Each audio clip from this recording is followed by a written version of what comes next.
Hey everyone, this is Brian at F Studios, and I'm currently sitting in the F Kitchen where I just had some effing food, and this edition of Inside the Studio is Adventures in Reaperland.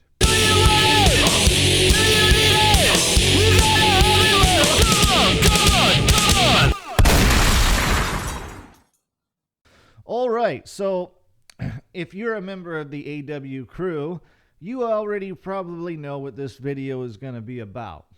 But for everybody else who may just be coming across this video because of some whatever unlucky reason you happen to stumble across it, what this video is going to be about is basically a comparison, a mixed comparison of a song between the AW 4416 and Reaper. Now, to give you a little background on how this came about, I've been using the AW 4416 for 17 years. It's been out of production for about that long, too. And I recently just had hard drive failure. And I lost all the data on pretty much every track I had on the drive. Almost, 40 gigabytes of data. A lot of stuff that I put together through the years and still hadn't quite finished because between my projects, I'm also working on clients' projects. And unfortunately for me, those guys take precedence because they're paying, right? So I was able to save a number of the stem files, the actual raw audio tracks, but I lost my mix data.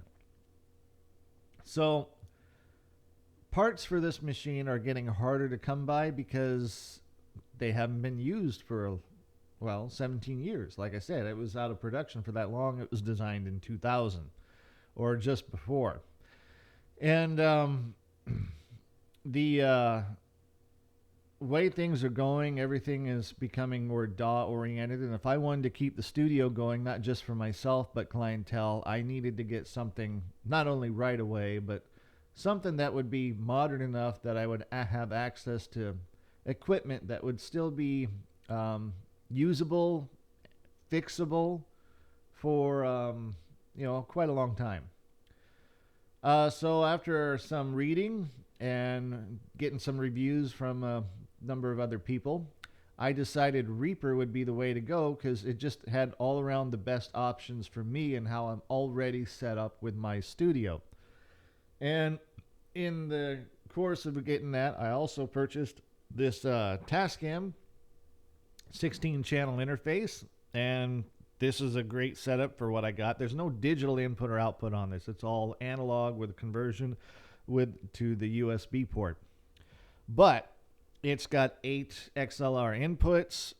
They're set up in 2 banks, and the way it's set up that you can have phantom power on each individual bank. So 1 through 4 can have phantom power, while 5 through 8 don't. Or you can have them both on or switch the other way around. Another thing is channels 9 and 10 is set up that you can switch between a line level input or an acoustic input so that you're using a mic to pick up. And then it's got 6 line level inputs on the back. It also has 8 TRS outputs on the back that you can set up any way you want. For the most part. If you plug this machine into the USB with a computer, then it acts like a standard audio interface. But if you're not plugging it in through USB, then it becomes an 8-channel preamp that you could set up to another mixer and use it for any purpose you want to use it for, basically. So I thought this was a great product for what my needs were. It suits my needs. It was better off than some of the others, like other products that offered 20 inputs or whatever, but only a couple of them were analog inputs. Then there's digital. Then there's like an ADAT output, or it's just something like that. It wasn't set up exactly the way I would need it to work best. So I dropped $270 on this guy and got it here and been testing it out, and it actually works great. The gain controls on it are really good. They're pretty strong. They are able to boost up the levels for the low output microphones and stuff that I use because they're set up for high sound pressure levels to be put up against guitar amplifiers or drums. So you want something that can handle that kind of volume being pushed at it without, overamping the signal coming out of the mic into your gain, into your preamps and whatnot. And then before that, though, you might be able to tell I've got a different mic here than what you've seen me using before. This is a ribbon mic it's a cheap one. I purchased it from Natty for only, I think, like $40 or something. And the damn thing works great. This is the best I've heard my voice sound, completely unprocessed, no compression, no EQ or anything on it. This is just straight flat, and this has worked the best for my voice, at least in a situation like this. And I haven't really used it that much, though, except for just taking it into a room and doing some mic setups to give me a mid-side processing or a matrix setup that I could use later to manipulate a stereo image with. So I'm actually really impressed by this thing. I mean, if you've never had a ribbon mic before and you want to just kind of see what they're about, $40 is not a lot of money to drop on one, and Natty's version here works great. So if I start having more demand where I need more ribbon mics or whatnot, I have no issue with going out and seeking out the more high-end mics and seeing exactly what they sound like.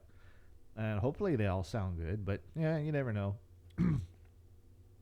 So anyway, what I've done since I had that issue with my AW4416, I got it fixed pretty fast. I was able to source some parts for it that were new parts and refurb parts, and it's working again. So I thought, okay, I'm going to do a mixed comparison between Reaper and the AW. I'm going to use the track or the song to basically learn how Reaper's mixing setup works, for one. And then I want to do the comparison because there's been lots of people out there who will argue that, you know, the DAW is better set up or better sounding than the hardware standalone recording system. Then there's a number of people that are part of the AW forum that have said that the AW just flat out sounds better than anything from Pro Tools, Sonars, or what is it? I'm not familiar with them all, but there's Pro Tools, there's Reaper. I remember there was Cakewalk, and I'm not sure how pertinent that one is nowadays. Logic, and just a number of others that I'm not even going to try to waste my time trying to remember what they all are. But the people were saying that the AW just sounds better, and it's not in the hardware, like the hard drive or whatever. That it's it's how the software and circuitry set up to build the mixer. The AW's mixer is basically a Yamaha O2R digital mixing console. It's designed a little different on the outside, but the internals are set up to be what they are, an O2R mixer.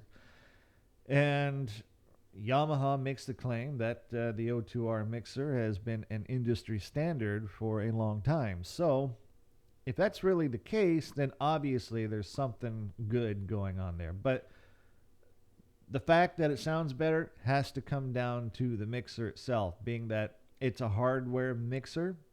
It's processing the sound the way it was designed to process. It's not just a surface controller to run the software in the DAW. So that's really what we're doing here.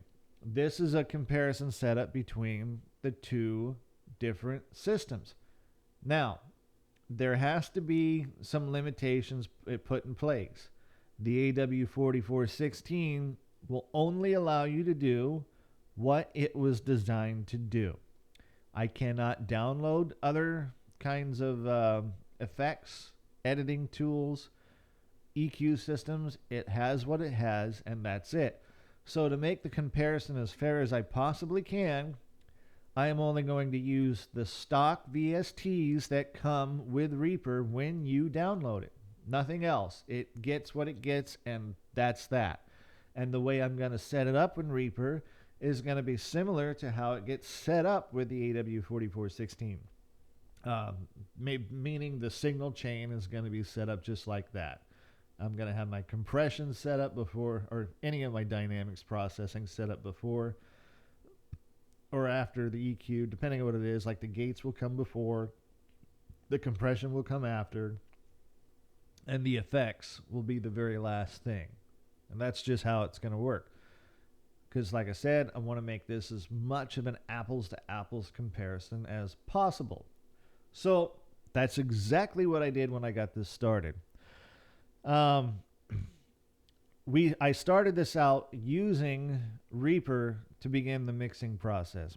And I've already had plenty of years experience on the AW, so I wanted to just jump right into Reaper and see how it works. Now the track I'm using was recorded in 2007 on the AW, and there are some problems with it.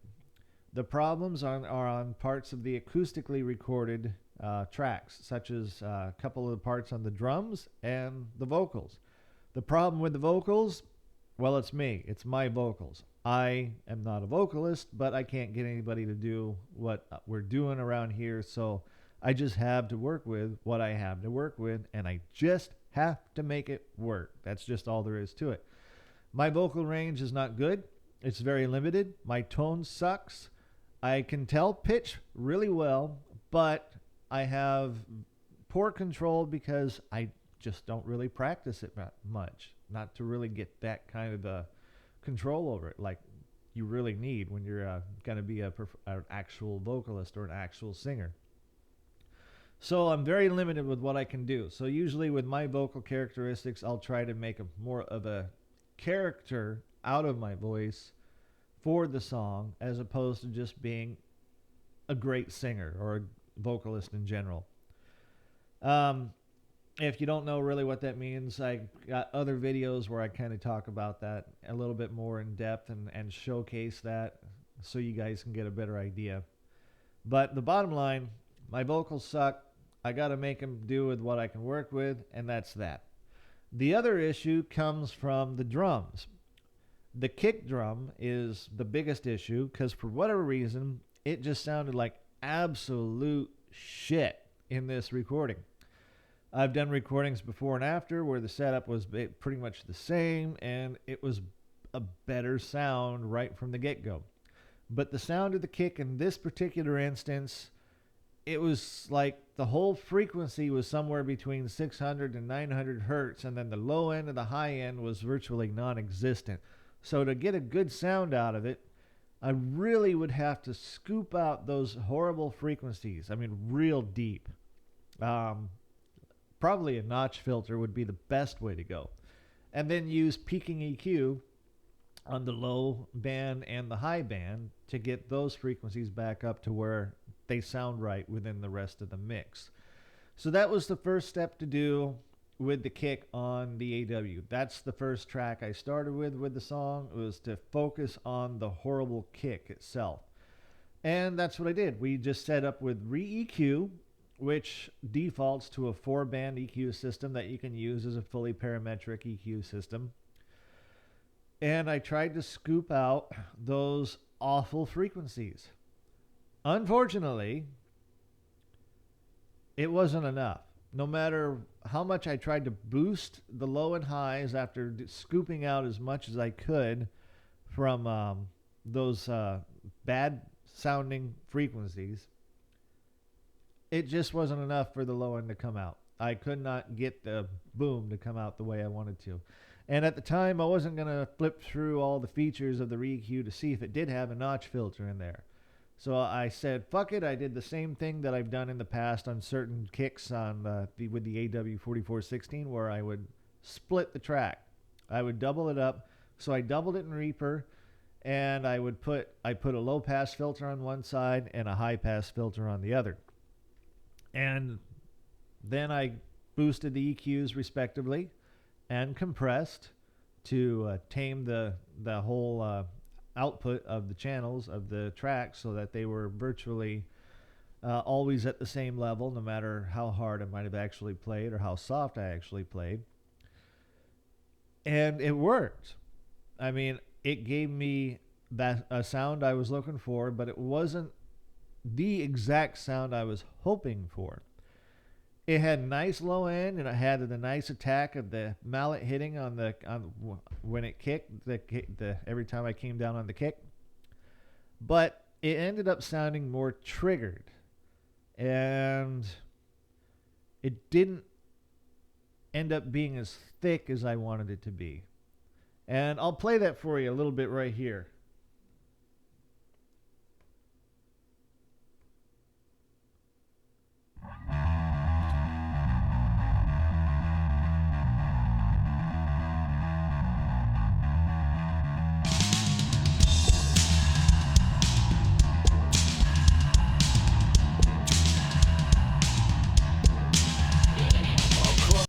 All right, so hopefully you were able to get a good idea of how that sounded. Now, it didn't sound bad, in my opinion, just listening to that by itself. It sounded good, but it was kind of narrow. I mean, it just didn't have the fullness or the punch to it that I was expecting or hoping for. But just have to work with what I have to work with. So when it came time to do the snare, I had to kind of do the same thing with the snare. In this case, the way the effects channels or the effects were set up in Reaper, the chain was set up is that you have the gate first, and then the EQ, then the compression. That's how I set up the kick. The snare is set up with gate, EQ, compression, and then it ended up having its own reverb effect placed on it. I don't know why, but for whatever reason, when I first set that up, I didn't bother to think about just bussing out the reverb to a actual reverb channel like I do on the AW4416 and how pretty much all other hardware systems have been used for virtually decades. So the snare has to be set up to where it blends well with the way the kick sounds. The toms have to be set up the same way to blend well. You know, however they're set up, they have to be done well. But the way the snare is done is you get the deep cut in the low mids, the high in the high mids are pushed up really high, probably to their max, and the high frequencies are pushed up pretty high as well. That finally gave the snare the pop that I was looking for, which just no matter what I did before, I couldn't get that kind of a pop no matter how I adjusted the compressor and no matter how else the snare was EQ'd. It had to have that high mid frequency range really pushed up there to get that pop, and that was a little disappointing, but it is what it is. And it was the way to set the EQ up so that the snare sound balanced properly with the kick, the way the kick was already done. Now, the toms were dealt with pretty much the same way. The problem with the toms was the upper rack mount tom. For whatever reason, I had to set it up so that the mic was placed at about 12 o'clock high. That made it point right in line with the snare as well. So that mic was picking up the snare just as well as everything else. That made a problem because you pan that mic then all the way to one side or the other, and now you have two images of the snare coming through. One dead center that's EQ'd and compressed just like it is, and then one off to the side with a completely different EQ and compression setup. So it's got a completely different sound. That's just not going to work out. So that's the reason why I actually had to go through and gate these drums. There's just no way around it. It has to be gated if it's going to sound good. So that's that's why I'm using the gate. And then when it came to EQing the toms, those toms have a resonance to them that isn't always necessarily wanted. For this track, I wanted some pretty heavy sounding toms, the big cannon sound when you hit them, just, boom, and that's it. But these toms, if you don't set up your EQs and processors right, there's a lot of kind of a low mid and high mid ringing to them. Even when they're dampened, there's still some ringing, and I just don't want it there. So the idea is just cut them out by cutting those frequencies that they ring in. And it's pretty easy with the AW, but I was still having the same trouble as I was having with the kick using the Reaper's re-EQ. I was able to get some of it out, but not all of it. And so it just was what it was, and I had to deal with it. Let's see if I can showcase that a little bit more here. We'll start the track back up.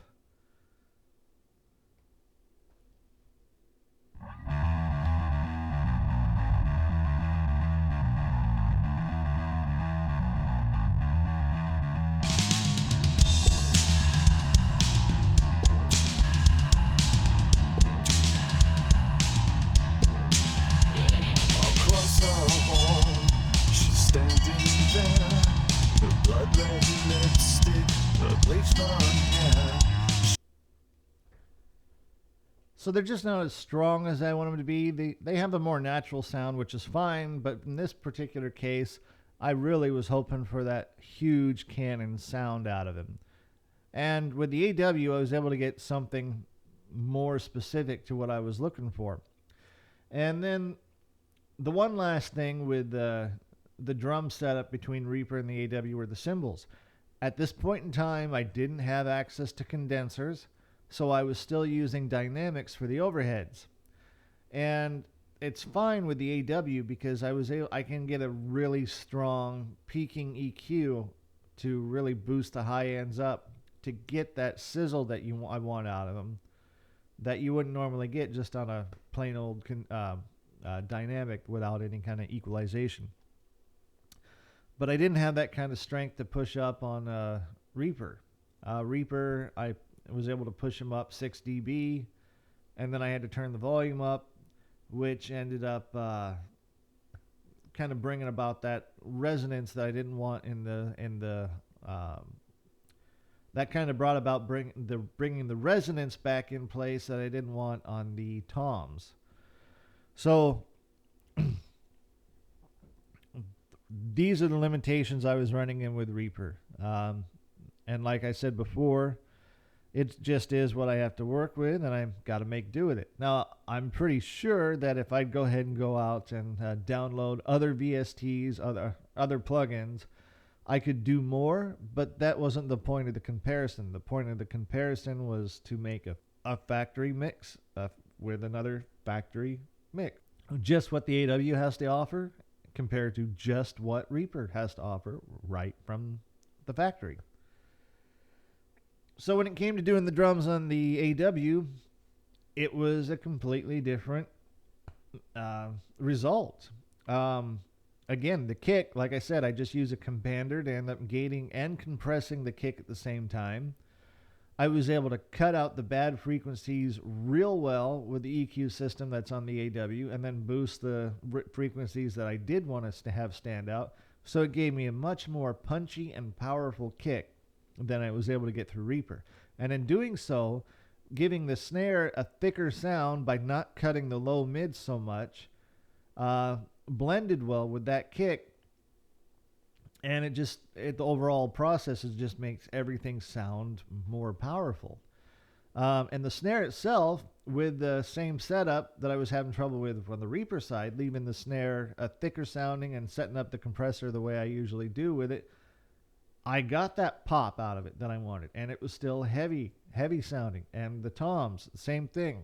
I could scoop out the bad frequencies I didn't want there from the toms, use a compressor on them to increase the resonance of the low end on them, and then not have to worry about how the high end is going to translate from the overheads.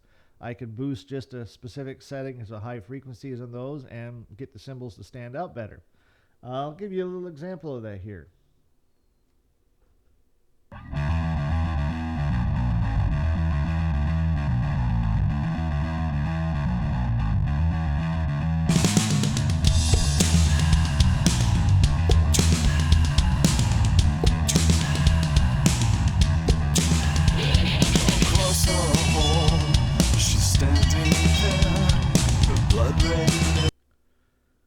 Now, just listening to that, I can already tell the kick is more powerful. The snare is stronger, comes through, and it still has plenty of high end to it. The toms are ringing out a lot better.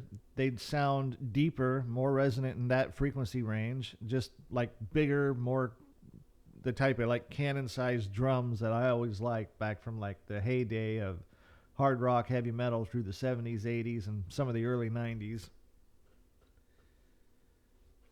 And if I get farther along into the track here, we can start hearing the differences in how the cymbals sound. Let's see what we got. Looks at me through pale blue eyes, a sweet shy smile veils are lost inside a silk red skirt.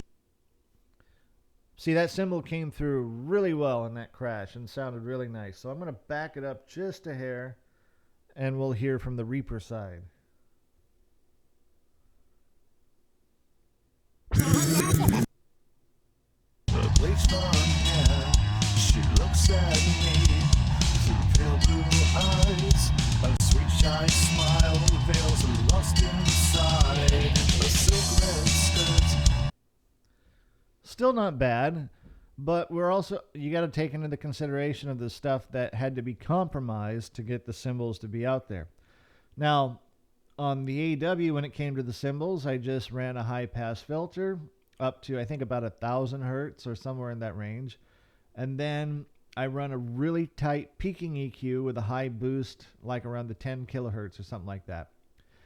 On the Reaper side, when it came to the cymbals, there was the high pass EQ up to around that 1,000 hertz range again. But running a peaking EQ by itself just didn't work because the EQ system, the program on Reaper, just isn't strong enough.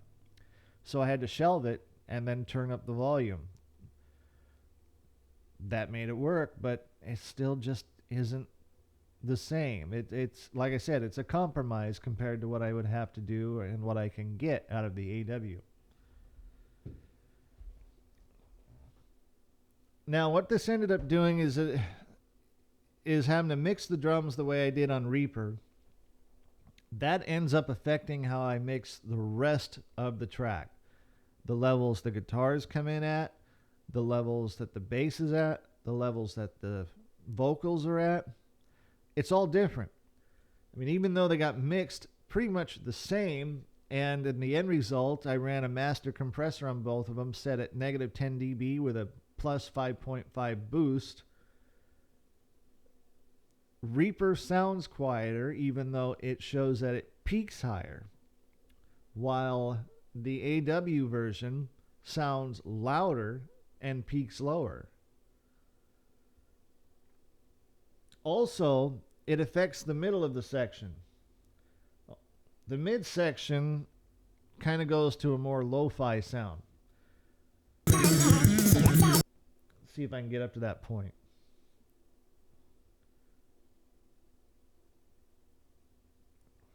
We'll just do Reaper here. As I try to make just one small connection,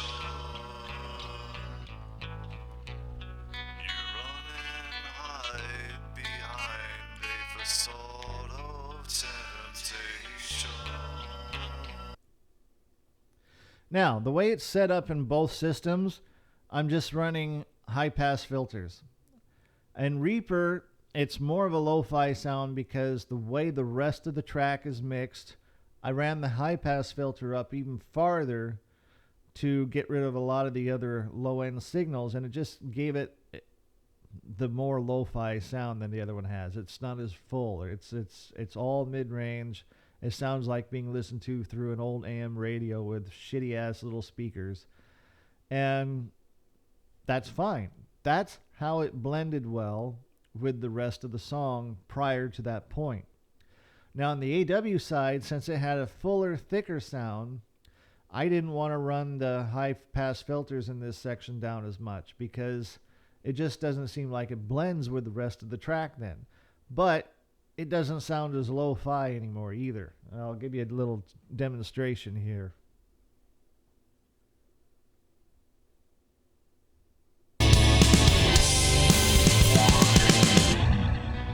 As I try to make just one small connection,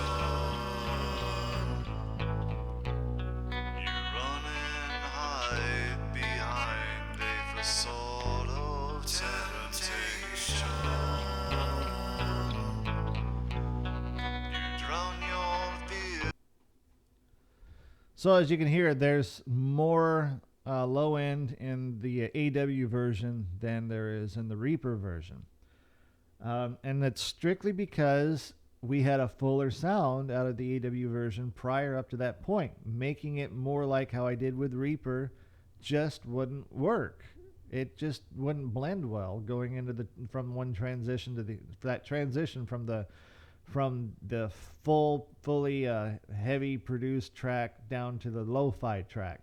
Okay, so that's why I did things the way I did there, and that's why the sound is different up to this point. Let's talk about the effects. Now, obviously, this track has got three stages. It's got the beginning stage, which we heard, and then the lo-fi stage is the middle of the track. Then the third stage, it goes back to the original format with the heavy distorted guitars coming in, the heavy distorted bass, the big drums, all the stuff, right?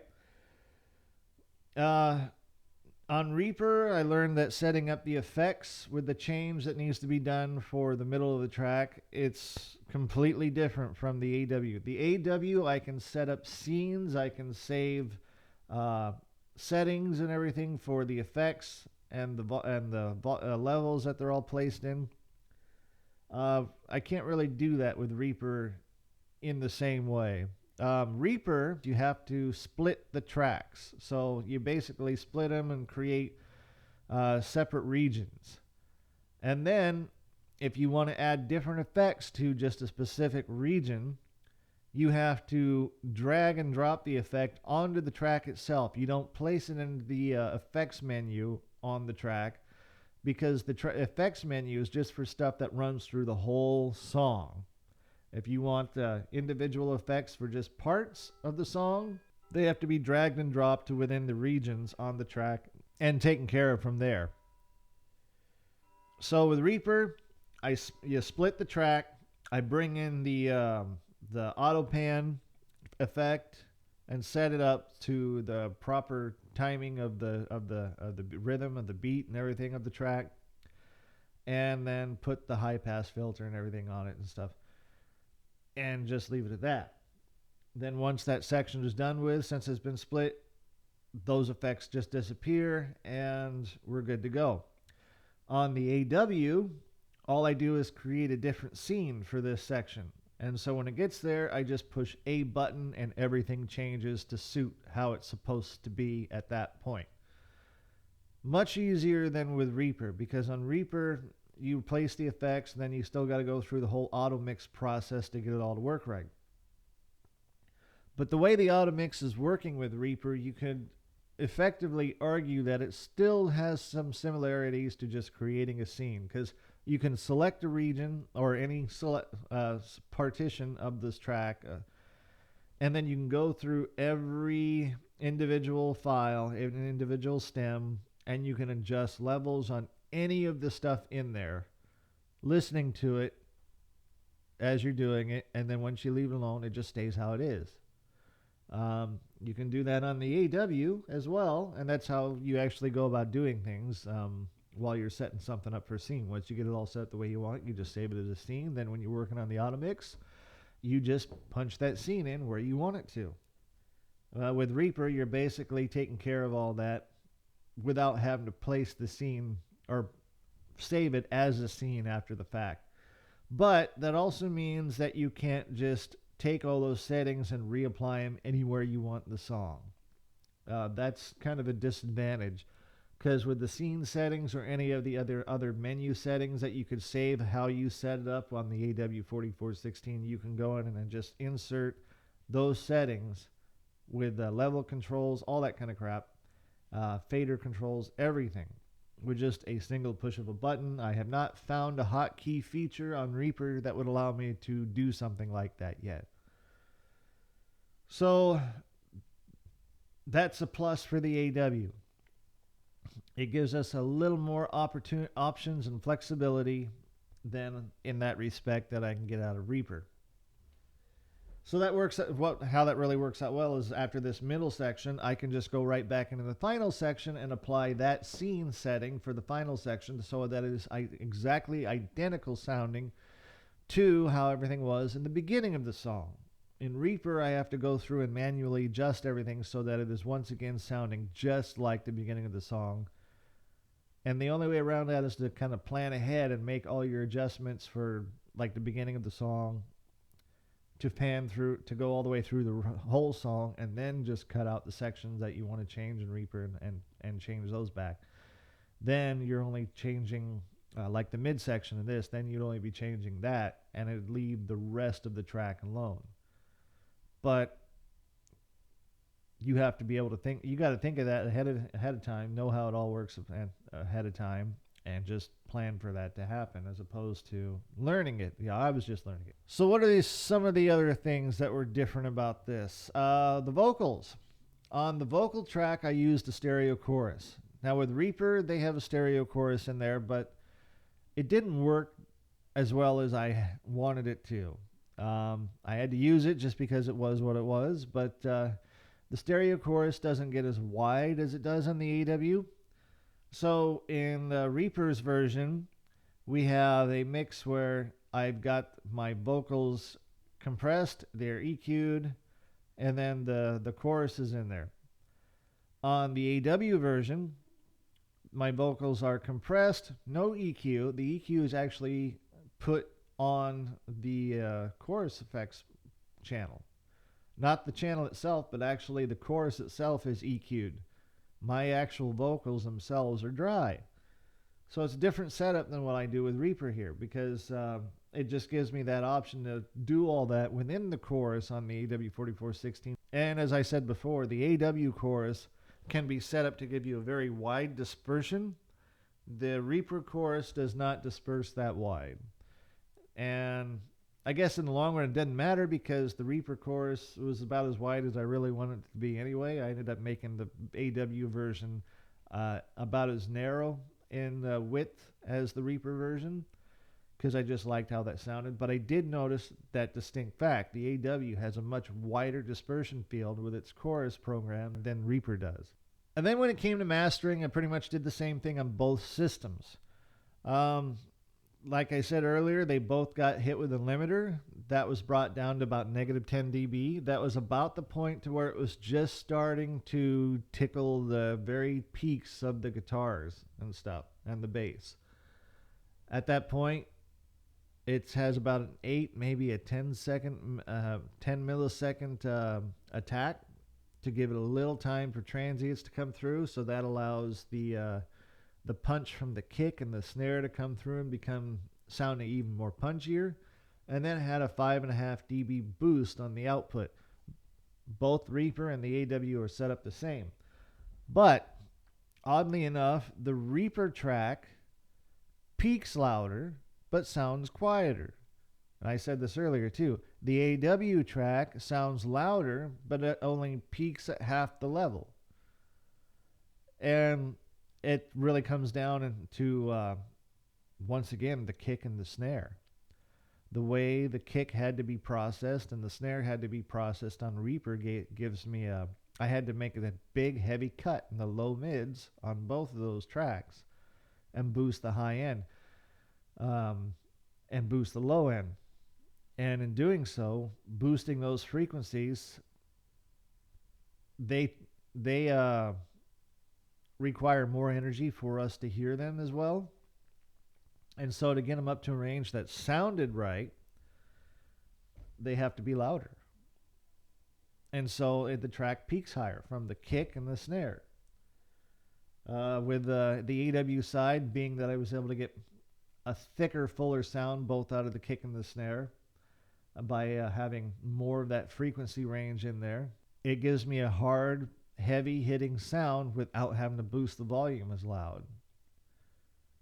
So overall, it sounds more powerful and louder than the other track, than the Reaper version.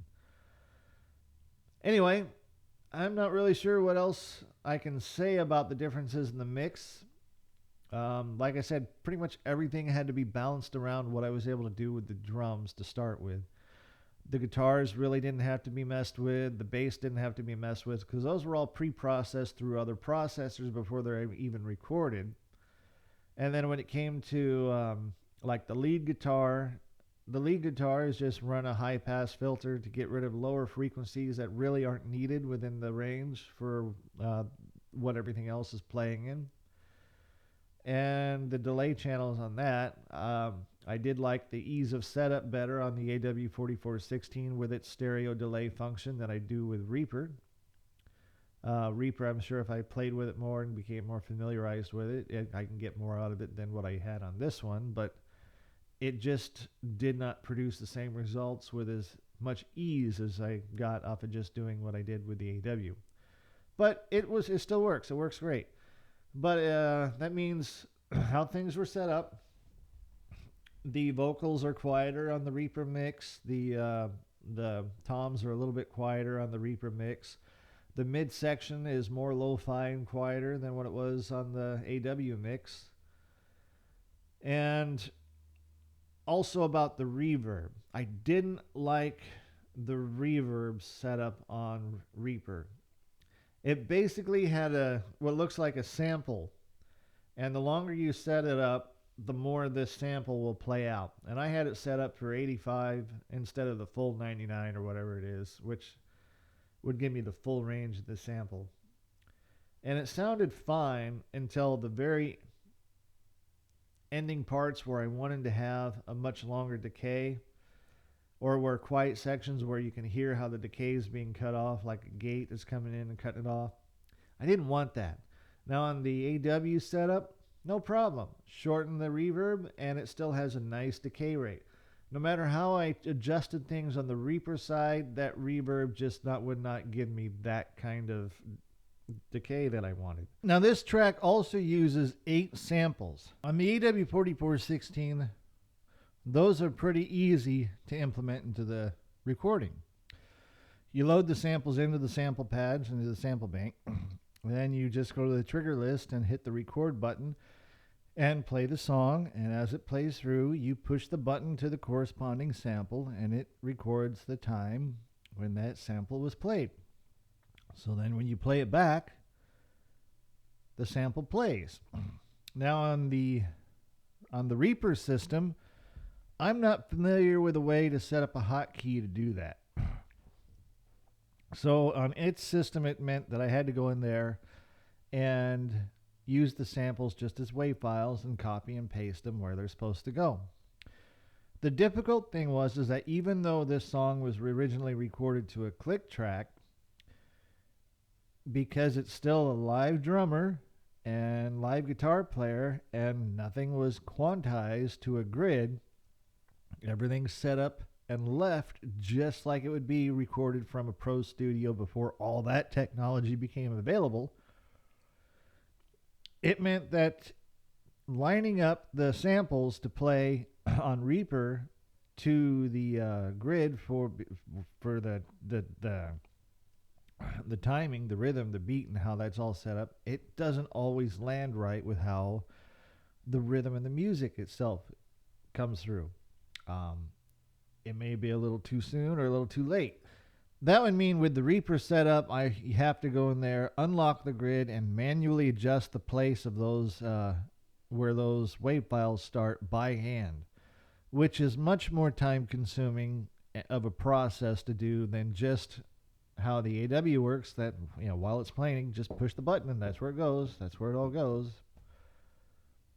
Much easier on the AW to implement samples into the mix. Anyway, this is Brian at F Studios. Hopefully that gave you an idea of the rundown between the two different style of mixes from Reaper versus the AW4416, why they sound different, why they came out different, why I did things a little bit differently on each one, and how they really just compare. In my opinion, the AW4416 as a unit by itself produces better results than what you can do with Reaper and possibly any other DAW out there with just the factory stock plugins. Right now, I guess what I'll do is I'll just play you both tracks. The AW crew has already gotten an opportunity to listen to these tracks off of SoundCloud, but for everybody else just watching on YouTube, I'll let you hear both tracks.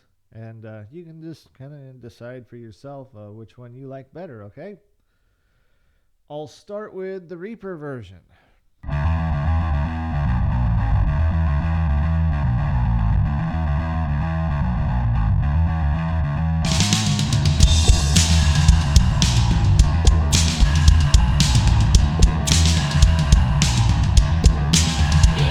Across our home, she's standing there. The blood-red lipstick, the bleached blonde hair. She looks at me through pale blue eyes. shy smile veils are lost inside. A silk red skirt covers milk white skin. She be quite the flirt as she draws you in. I see her glance at both women and men. This hauntless comes yet to fade again. So now she approaches now and sits by my side and whispers things of sweet nothings, of wanting things to him.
All right, and now for the AW version.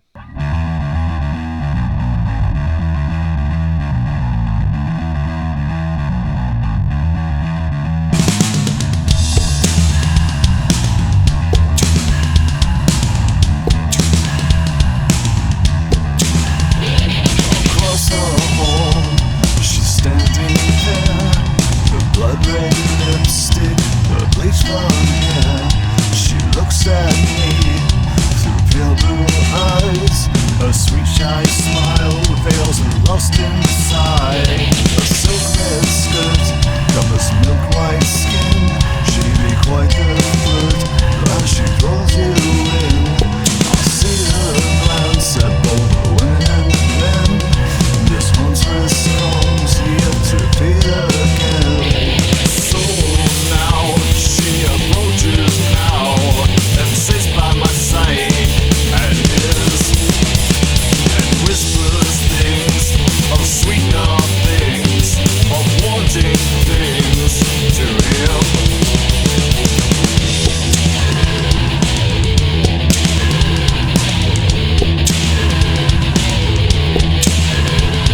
Said she wants to get to know me. I can only imagine as to what she means. But when I look direct into her eyes, she fades away as she tries to hide. It seems somehow the seductress falls when I'm around.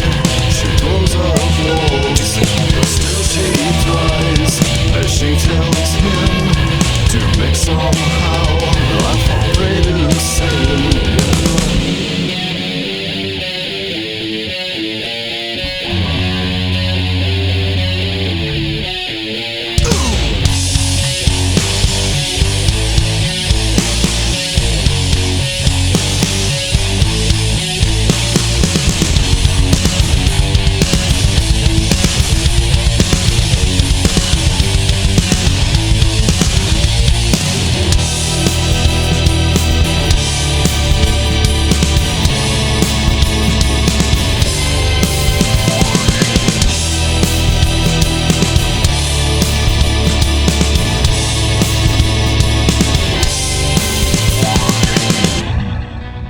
As I try to make just one smile.